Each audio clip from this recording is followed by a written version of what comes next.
दलले कारबाही गरेका सांसदहरूलाई त्यो सूचना सभामुखले ठिक छ कि छैन भनेर जाँच्ने कुनै स्वविवेकीय अधिकार हुँदैन। दलहरूको सूचनालाई सम्प्रेषण गर्ने, त्यसलाई प्रकाशित गर्ने दायित्व हो। त्यो दायित्व पुरा नहुँदा र संवैधानिक अङ्गहरू स्वयं दलहरूको विभाजनमा, मुलुकको लोकतन्त्रका आधार स्तम्भका रूपमा रहेका दलहरूको विभाजनमा कारक बनिसकेपछि हामीले त्यसका बारेमा लगातार आवाज उठाउँदै आयौँ। अदालतमा पनि त्यो विषय प्रवेश गर्यो, तर हामी अचम्बित छौँ। अरू बेला कतिपय मुद्दाहरूमा 24 घण्टामा 48 घण्टामा फैसला गर्ने अदालत मुलुकको सर्वोच्च संस्था जनप्रतिनिधि निकाय अवरोध भइरहेको यति गम्भीर विषयमा विभिन्न बहानाहरू गर्दै त्यो मुद्दालाई टार्दै लग्यो। विभिन्न ढङ्गका सेटिङका प्रश्नहरू उठे, ती पुष्टि हुने गरी अनेकौँ खालका बहानाबाजीहरू बनाइयो र यो स्थितिभित्र लामो समयसम्म प्रतिनिधि सभामा हाम्रो विरोध जारी रहेको अवस्था थियो। सभामुख महोदय, भर्खरै सम्पन्न स्थानीय तह निर्वाचनले अदालतले कारबाही नगरे पनि जनताले फैसला उचित ढङ्गले गरेका छन् भन्ने मलाई लाग्छ। विभाजनका कारकहरूको परिणाम हामीले हेरिरहेका छौँ। त्यसबाट जनताको त्यो फैसलालाई समेत शिरोधार्य गर्दै हाम्रा आफ्ना मान्यताहरू यथावत छन्। जस केलाबाट अध्यादेश ल्याउने दल विभाजनका लागि, दल विभाजनको प्रयोजन पुरा भइसकेपछि त्यसलाई फिर्ता लिने, सभामुख जस्तो गरिमामय संस्था त्यसमा कुनै न कुनै हिसाबले जोडिने, अदालत यस मामलामा सहयोगी बन्ने, अरू विभिन्न निकायहरू समेत सहयोगी बन्ने यो स्थिति गलत हो, गलत रहनेछ। यसबारेमा हाम्रा अडानहरू निरन्तर रहनेछन्। तर पनि मुलुक एउटा कोर्समा गइसकेको हुनाले हामीले आजदेखि यो अवरोधलाई, हाम्रो विरोधलाई फरक ढङ्गले प्रस्तुत गर्ने एउटा निर्णय गरेका छौँ। यो जानकारी म सम्माननीय सभामुख महोदय मार्फत सदनलाई गराउन चाहन्छु। यसको एउटा मुख्य कारण चाहिँ सभामुख महोदय, यो सदनमा व्यापक बहस हुनुपर्ने एउटा विषय, मुलुक झन्डै झन्डै राष्ट्रिय सङ्कटतिर धकेलिँदै गरेको एउटा विषयले हामीलाई बढी पिन्च पनि गरेको छ। त्यस कारणले त्यो विषयमा छलफल होस् भन्नका लागि पनि हामीले हाम्रो विरोधको स्वरूपलाई परिवर्तन गरेका हौँ। मुलुकको अर्थतन्त्र अहिले एकदमै ठुलो सङ्कटमा छ। हुन त सम्माननीय प्रधानमन्त्री, माननीय मन्त्रीजीहरू सत्ताको सेटिङमै व्यस्त हुनुहुन्छ। उहाँहरूलाई यी कुराहरूले सायद छुँदैन पनि होला। न महँगीले हरेक नागरिकको, हरेक गृहिणीको, हरेक एउटा गृहस्थको जीवन अस्तव्यस्त भएको कुराले छुन्छ, न मुलुकको अर्थतन्त्रका सबै सूचकहरूमा रातो बत्ती बल्दै गरेकाले छुन्छ। तर उहाँहरूले नसुने पनि देशले सुन्नुपर्छ, यो सर्वोच्च संस्थाले सुन्नुपर्छ भन्ने हामीलाई लागेको छ। आज विदेशी मुद्रा सञ्चिति इतिहासकै सबैभन्दा न्यून लेभलमा झरेको छ। व्यापार घाटा चुलिँदै गएको छ। भुक्तानी सन्तुलनको स्थिति भयावह छ। 10 महिना बितिसक्यो आर्थिक वर्ष सकिन लागेको, नयाँ आर्थिक वर्ष सुरु भएको। गत वर्ष त कोभिड थियो। अहिले त हामी कोभिडबाट मोरलेस निकै हदसम्म त्यसबाट मुक्त छौँ। तर पुँजीगत खर्चको अवस्था 30% पनि हुन सकिरहेको अवस्था छैन। माननीय मन्त्रीजीले, पूर्ववर्ती मन्त्रीज्यूले ल्याउनु भएको 16 खरब 47 अरबको बजेटलाई घटाएर 16 खरब 32 अरबमा झार्नु भएको थियो। तर त्यसो गर्दाखेरि पनि त्यसको पुँजीगत खर्चको अवस्था बडो डरलाग्दो छ। हामी कुन दिशातिर अभिमुख हुँदैछौँ, यसका बारेमा यो सदनमा गम्भीरतापूर्वक छलफल गरिनुपर्छ र मुलुकलाई सङ्कटबाट बचाउनको निम्ति सार्थक हस्तक्षेपको जरुरी छ। यदि सत्ताको सेटिङ पुगेको छ भनेदेखि मेरो आग्रह छ, सम्माननीय प्रधानमन्त्रीज्यू निद्राबाट बिउजिनुहोस्, माननीय मन्त्रीज्यू निद्राबाट बिउजिनुहोस्। देशको स्थिति धेरै भयावह हुँदै गइरहेको छ। यो कुरालाई पनि हामीले बडो जिम्मेवारी बोधका साथ अगाडि सार्न चाहन्छौँ।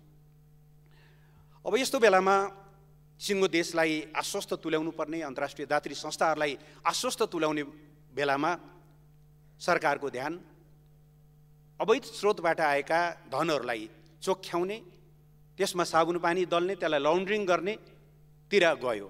त्यसो गर्न नमाने बापत गभर्नरले अकारण कारबाही भोग्नु पर्यो।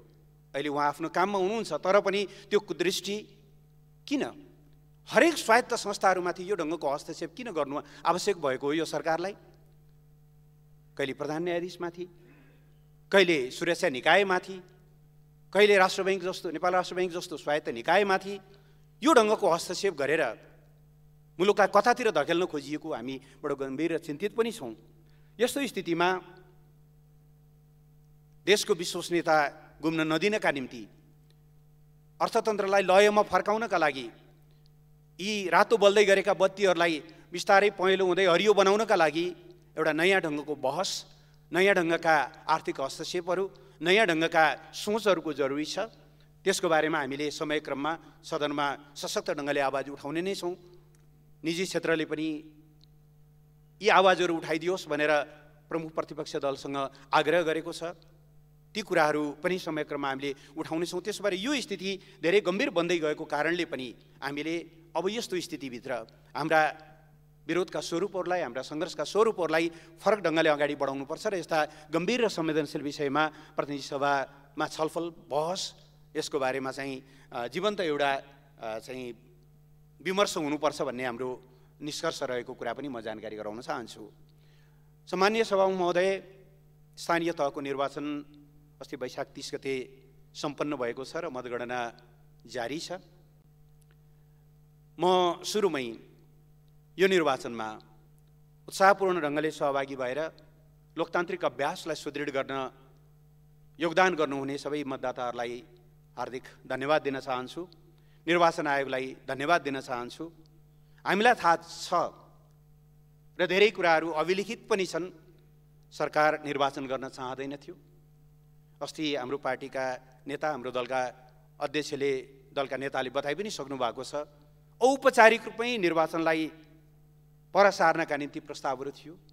तर हामी जनताको सेवा प्राप्त गर्ने यो अधिकारलाई, यो निकायलाई एक दिन पनि रिक्त राख्नुहुन्न भनेर हामीले लगातार खबरदारी गर्दै गऱ्यौँ। साथीहरू त संविधानका छिद्रहरू खोल्दै हुनुहुन्थ्यो। 79 सालको चैतमा चुनाव गर्नुपर्छ भन्ने मान्यता राख्दै हुनुहुन्थ्यो। तर हाम्रो निरन्तरको खबरदारी र दबावबाट निर्वाचन सम्पन्न भएको छ। त्यो निर्वाचन सम्पन्न भएको स्थितिप्रति हामी खुसी व्यक्त गर्न चाहन्छौँ। यसले लोकतन्त्रलाई सुदृढ गराएको छ र यसले तल जनस्तरमा जनतालाई सेवा दिने निकायहरू फेरि पूर्ववत कायम हुने र एक दिन पनि रिक्तता नरहिकन जनताले चाहिँ डेलिभरी पाउने आशा चाहिँ बढाएको छ। नेकपा एमाले स्थानीय तहको निर्वाचन, स्थानीय तह सम्बन्धमा सदैव प्रोएक्टिभ ढङ्गले बहस गर्दै आएको छ। 2049 सालमा मदन भण्डारीले राख्नुभएका कतिपय प्रश्नहरू अथवा 47 सालको संविधानमा आलोचनाका बुँदाहरू प्रस्तुत गर्दा होस्, या 55 सालमा स्थानीय स्वायत्त शासन ऐन बनाउँदा होस्, या संविधानमा अहिले यी संविधानमा पनि कतिपय दलहरू स्थानीय तहलाई प्रदेशको मातहत राख्नुपर्छ, प्रदेशको तजविजी अधिकारभित्र हुनुपर्छ भन्दै हुनुहुन्थ्यो। त्यसका विपक्षमा उभिएर हाम्रो संघीयता 3 तहको हुनुपर्छ र संवैधानिक ढङ्गले नै स्थानीय तह चाहिँ अधिकार सम्पन्न हुनुपर्छ भन्ने मान्यतामा दृढ रहँदै आएको यो पार्टी स्थानीय तह फेरि स्थापित हुँदै गरेको कुराप्रति खुसी छ। स्थानीय तहहरूले आफ्नो औचित्यलाई जबरजस्त ढङ्गले पुष्टि गरेका छन्, विशेष गरेर कोभिडको बेलामा, विपत्तिको बेलामा र जनतालाई सेवा प्रवाह गर्ने मामलामा। व्यक्तिका कमजोरीहरू होलान्, तर स्थानीय तह आफैमा लोकतन्त्रको बलियो आधार स्तम्भको रूपमा रहँदै आएको छ। यसप्रति हामी खुसी व्यक्त गर्न चाहन्छौँ। सम्माननीय सभामुख महोदय, तर निर्वाचनको निष्पक्षतामा प्रश्न उठ्ने गरी यसबीचमा अनेकौँ खालका घटनाहरू घटे। कति बेला लाग्ला परिणाम आउँदै गर्दा नेकपा एमाले अलिकति विचलित भयो कि अथवा अलिकति आवेगमा आयो कि भन्ने कुरा, तर म रेकर्ड यहाँ गराउन चाहन्छु। हामीले चाहे हाम्रो घोषणापत्र सार्वजनिक गर्ने दिन होस्, चाहे पछाडि अध्यक्षको तर्फबाट वक्तव्य जारी गर्ने क्रममा होस्, चाहे वैशाख 30 गते मतदान सकिने बित्तिकै मतदाताहरूलाई धन्यवाद दिने क्रममा जारी गरिएको वक्तव्यमा होस्, हामीले निर्वाचनको निष्पक्षतामाथि प्रश्न उठ्ने गरी भए गरेका कामहरूको बारेमा निरन्तर खबरदारी गर्दै आएका हौँ। निर्वाचनको मिति घोषणा भइसकेपछि निर्वाचनलाई प्रभावित गर्ने गरी डिप्लोय भइसकेका सुरक्षाकर्मीहरूलाई यताबाट उता सार्ने, कर्मचारीहरूलाई यताबाट उता सार्ने, पटक पटक यस्ता खालका कामहरू भए। त्यसको कुनै औचित्य थिएन। सत्तालाई अनुकूल हुने गरी गरिएको सेटिङभन्दा बढ्ता त्यो केही पनि थिएन। हामीले त्यति बेलै यो कुरा भनेका हौँ। दोस्रो, आचार संहितालाई अचार संहिता बनाउँदै खुद प्रधानमन्त्री सेनाको हेलिकप्टर लिएर घुम्न हिँड्नुभयो। दलका नेताहरू मन्त्रीजीहरू मौन अवधिमा मतदाताहरूलाई धम्क्याउँदै र प्रलोभन दिँदै हिँड्नुभयो। कतिपय ठाउँमा मान्छेले रेसिस्ट गर्नुपर्ने, प्रतिवाद गर्नुपर्ने स्थिति सृजना भयो र कयौँ ठाउँमा हाम्रा उम्मेदवारहरूले राम्रोसँग प्रचार गर्न नपाउने, कतिपय ठाउँमा उनीहरूका समर्थकहरूलाई गिरफ्तार गरिने। त्योभन्दा पनि गम्भीर कुरा त पूर्वी रुकुम र ताप्लेजुङमा दुईजना हाम्रा समर्थक प्रचारकहरूको षड्यन्त्रपूर्ण ढङ्गले हत्या भयो। ताप्लेजुङमा भएको विमल कार्कीको हत्याको पोस्टमार्टमसम्म पनि त्यहाँको डाक्टरले गर्न नमान्ने स्थिति सृजना भयो। बाहिर पठाएर पोस्टमार्टम गर्नुपर्ने स्थिति बन्यो। यो ढङ्गका घटनाहरू चुनावभन्दा अगाडिदेखि नै भए। चुनावको दिन, मतदानको दिन कयौँ ठाउँमा त्यहाँ एमालेको पक्षमा बढी मत खस्दैछ भनिसकेपछि अलफ सडेन, कुनै तनाव छैन, कुनै झगडा छैन, सुरक्षाकर्मीहरू सट्ट पछि हट्ने, कसको निर्देशनबाट हो थाहा छैन। त्यसपछि निर्वाचन स्थगन गर्नका लागि तारतम्य मिलाउने। कतिपय ठाउँमा गलत अनियमितताहरू भइरहेको उजुरी गर्दा गर्दै त्यहाँ चाहिँ मतदान स्थगित गर्न भने नमान्ने, यो खालका क्रियाकलापहरू भए। मतपेटिकाहरू लिएर सँगै जान समेत कतिपय ठाउँमा मतदान प्रतिनिधिहरूलाई वञ्चित गरिएको अवस्था छ भने मतगणनाको क्रममा समेत अहिले पनि हामीसँग तथ्यहरू छन्। सिडिओ गएर धम्क्याउने हाम्रा मतदान प्रतिनिधिहरूलाई, सुरक्षाकर्मीहरू गएर धम्क्याउने, यो ढङ्गका स्थितिहरू भएका छन्। अर्थात् राज्य सत्ताको एकदमै दुरुपयोग भएको छ। यो कुरा सम्मानित सदनले थाहा पाउनुपर्छ। मैले त्यो कुरा उल्लेख गर्न खोजेको हुँ। परिणाम, जहाँसम्म परिणामको कुरा छ, हामी त जल्दीले सम्झिरहेछौँ।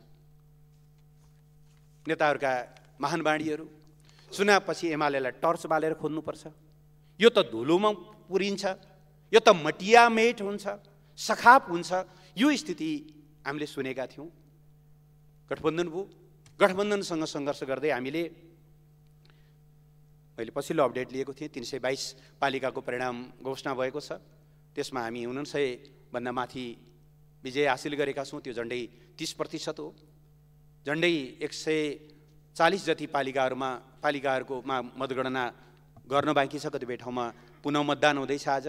यो स्थितिभित्र हामीलाई परिणामप्रतिको कुरा होइन, हामी यो चौतर्फी घेराबन्दी, दुनियाँमा कहीँ नहुने सत्ताको गठबन्धनले प्रतिपक्षका विरुद्ध गर्ने गठबन्धनलाई चिरेर पनि हामीले जे परिणाम हासिल गरेका छौँ त्यसमा हाम्रो कुनै गुनासो छैन। स्वस्थ र मर्यादित प्रतिस्पर्धाबाट यदि हामी योभन्दा कमजोर हुनुपर्छ भने पनि हामी तयार छौँ। त्यसका लागि हामी आत्मसमीक्षा गर्न तयार छौँ। तर सत्ताको जुन ढङ्गको दुरुपयोग भएको छ, यी कुराहरू रेकर्डमा रहन जरुरी हुन्छ। यसले लोकतन्त्रलाई राम्रो गर्दैन, लोकतन्त्रलाई यसले कमजोर गर्छ। यी कुराहरू उल्लेख गर्दै सम्माननीय सभामुख महोदय, मुलुकको बाह्य सम्बन्धमा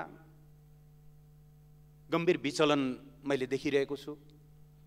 जुन ढङ्गले विश्वमा प्रतिस्पर्धा, शक्ति राष्ट्रहरूको प्रतिस्पर्धा र कतिपय ठाउँमा आम्ने सामने कन्फ्रन्टेसनको स्थिति देखा पर्दैछ, यो स्थितिभित्र नेपालले राख्नुपर्ने कूटनीतिक संयम, सन्तुलित सम्बन्ध, बाह्य सम्बन्धहरूका कतिपय अवयवहरू धर्मराउँदै गरेको मैले देखेको छु। यसको लिड गर्नुपर्ने सम्माननीय प्रधानमन्त्रीज्यू, माननीय परराष्ट्रमन्त्रीज्यू को बारेमा मेरो यति मात्रै भन्नु छ, तपाईहरू एउटा दलको नेता होला, तर विदेशीहरूसँग भेट्दा तपाईँ हामी सबैको पनि नेता हो, राष्ट्रको प्रतिनिधित्व गर्नुहुन्छ। त्यस्तो बेलामा पालना गर्नुपर्ने प्रोटोकल, राख्नुपर्ने शिष्टाचार, हुनुपर्ने एउटा डिसेन्ट खालका विषयहरू, धेरै विषयहरू बाहिर सार्वजनिक भइरहेका छन्। यसमा गम्भीरतापूर्वक सोच्न म आग्रह गर्न चाहन्छु।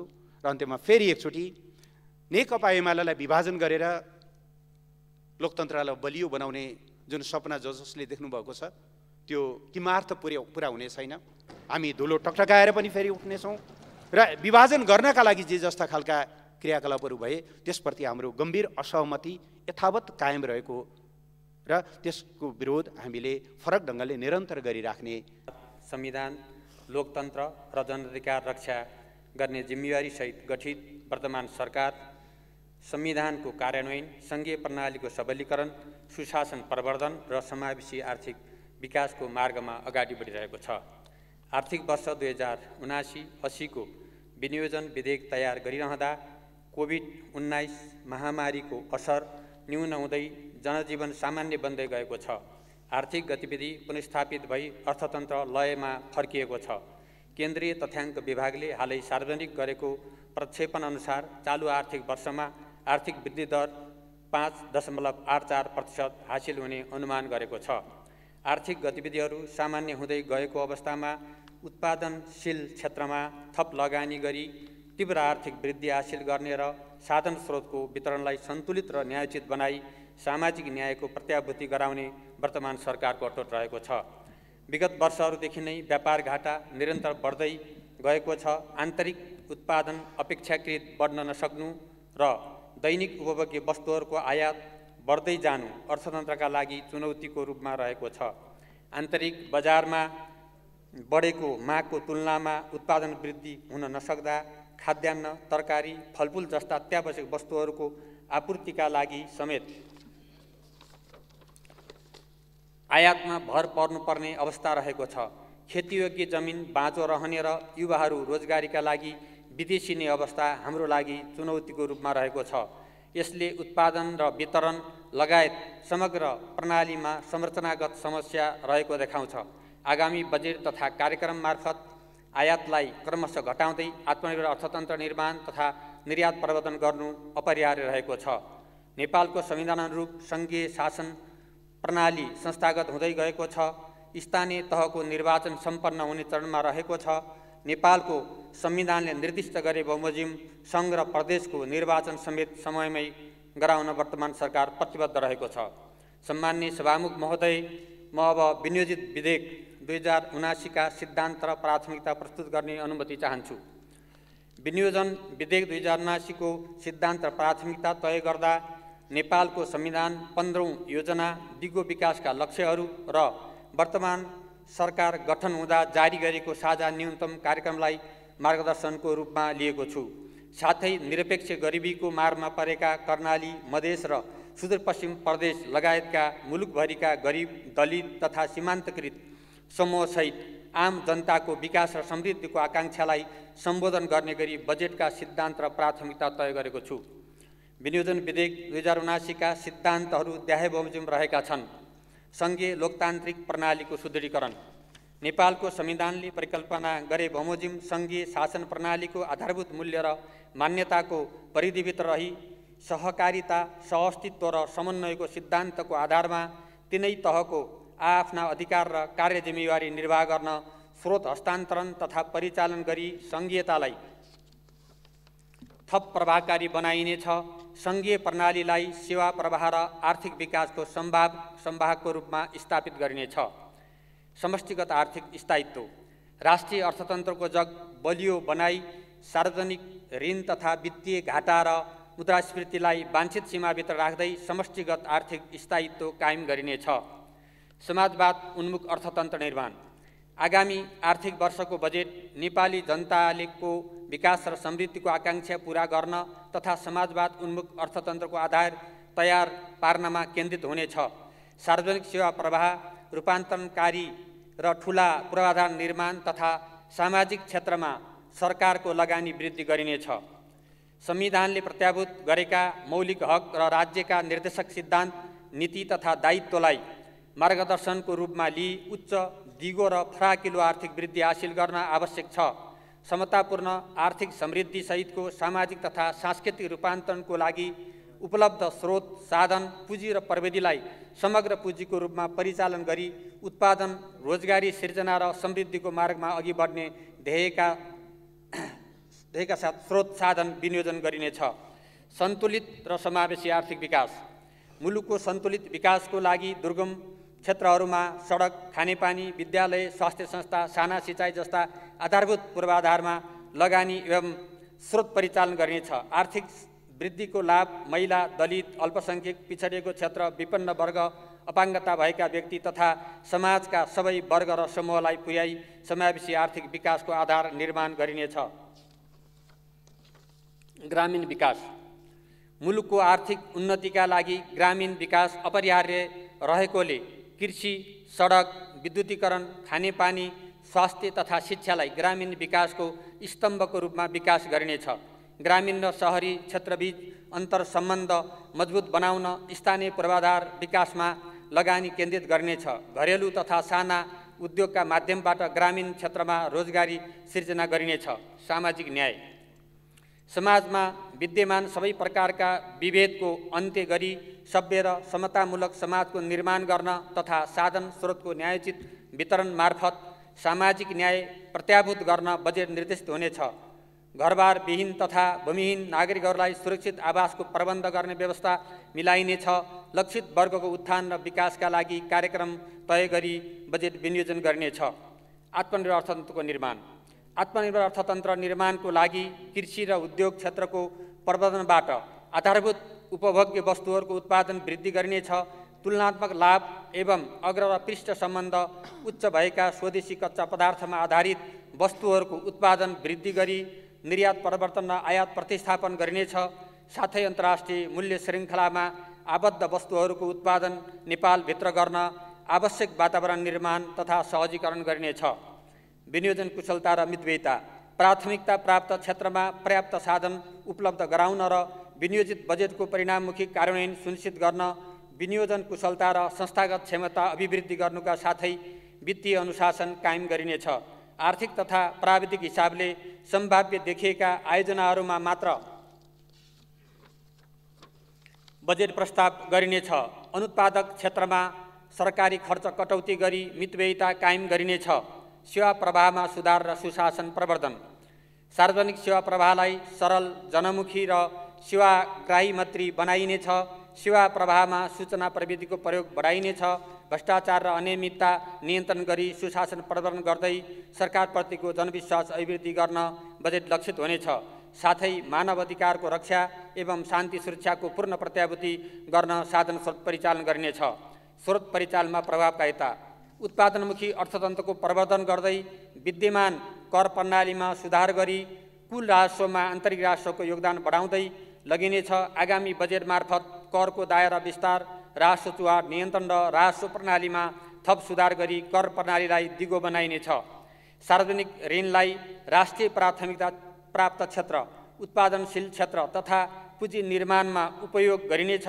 आन्तरिक ऋण परिचालन गर्दा निजी क्षेत्रको वित्तीय साधन उपलब्धतामा प्रतिकूल प्रभाव पर्न दिइने छैन।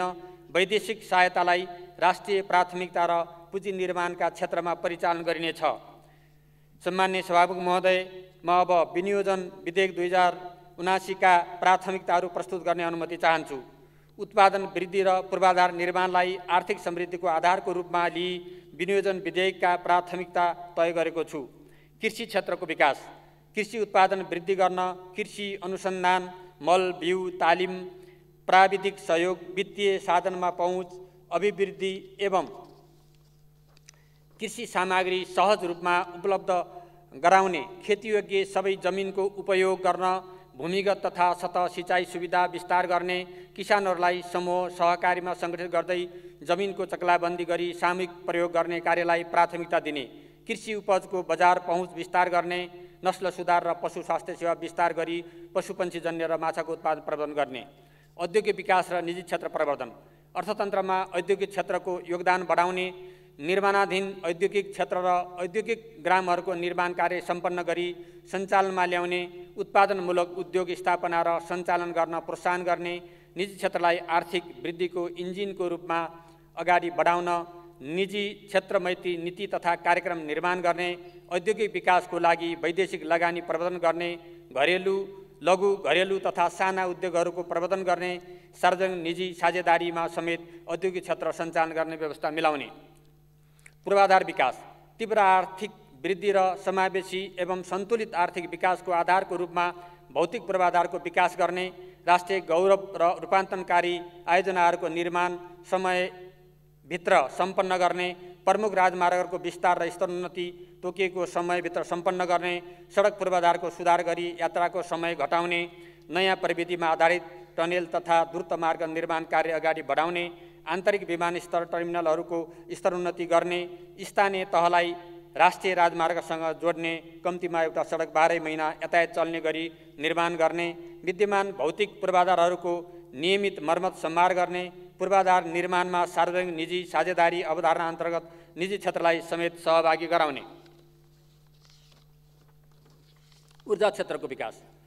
निर्माणाधीन जलविद्युत आयोजनाहरू र प्रसारण लाइन निर्माण कार्य सम्पन्न गरी विद्युतको निर्बाध आपूर्तिको प्रत्याभूति गर्ने, ठुला र जलाशययुक्त आयोजनाको लागि स्रोत व्यवस्थापन गर्ने, लघु मझौला जलविद्युत र नवीकरणीय ऊर्जाको विकास गरी 100% नागरिकहरूलाई विद्युत सेवा उपलब्ध गराउने, ऊर्जाका लागि आवश्यक पूर्वाधार प्रसारण लाइन सब स्टेसनहरूको निर्माण गर्ने, विद्युत खपत बढाउने।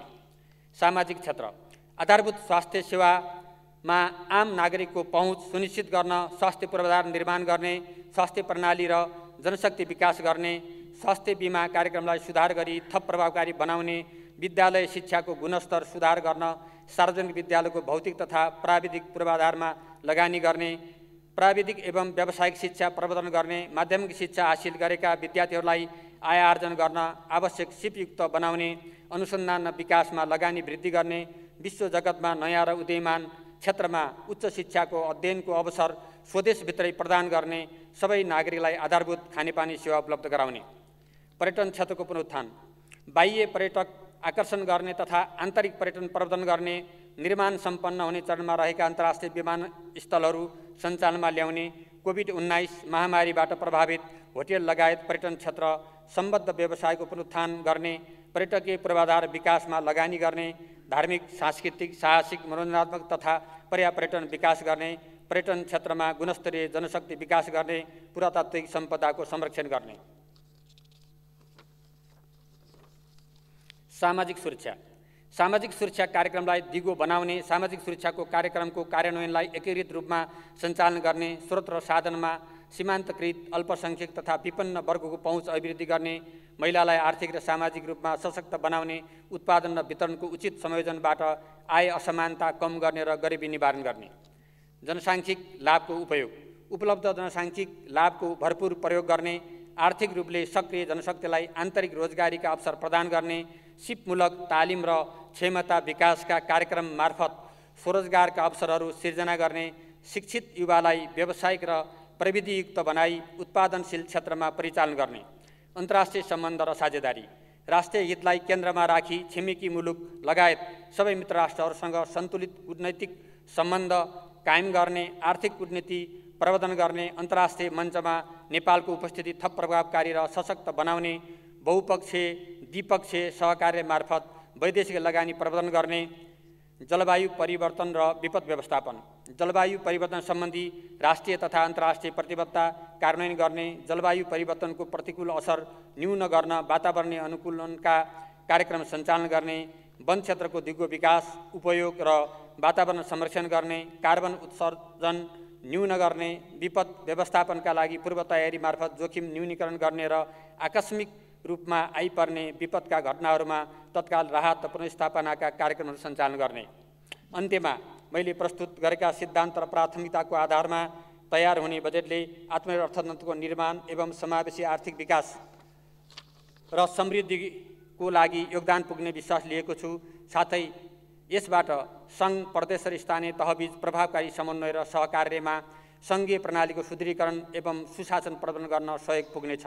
प्रस्तुत सिद्धान्त र प्राथमिकता उपर मान्य सदस्यहरूबाट रचनात्मक सुझाव र सल्लाह प्राप्त हुने अपेक्षा गरेको छु।